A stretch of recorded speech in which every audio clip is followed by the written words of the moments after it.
咁對我哋嚟講係一個好大嘅鼓舞啦，因為證明我哋過去嗰一年嘅努力咧係得到3M嘅認同啦。而呢個3M嘅認同咧唔係淨係一個部門嘅，係有幾個唔同嘅部門咧一齊推舉我哋成為今次呢一個獎項嘅得主咯。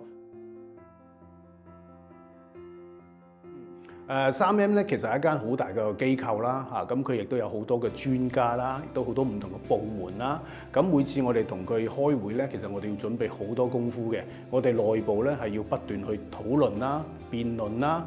準備做好晒佢哋準備問嘅問題啦。然之後我哋先至去同佢哋開會啦。咁每次開會咧，因為牽涉到好多唔同嘅部門啦，喺個時間嘅壓力啦，喺嗰個嘅錢嘅壓力啦，喺嗰個嘅科技嗰個壓力咧，我哋都係要做足好多嘅準備功夫咯。所以呢啲都係我哋同3M合作一直以來嘅一個好大嘅挑戰咯。咁正正有呢啲挑戰咧，先能夠令到我哋繼續向前、繼續進步咯。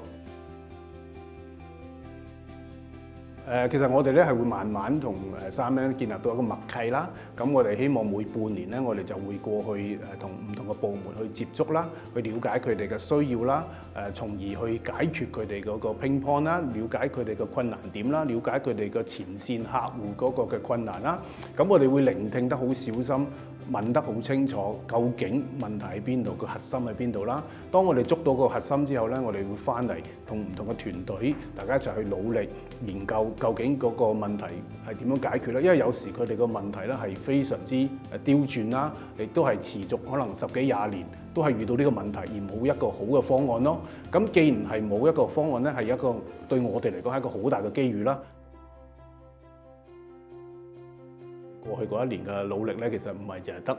我哋R&D 嘅團隊嘅努力嘅，其實係有整體成個 OSM， 無論銷售啦，無論 QA 啦、生產部啦、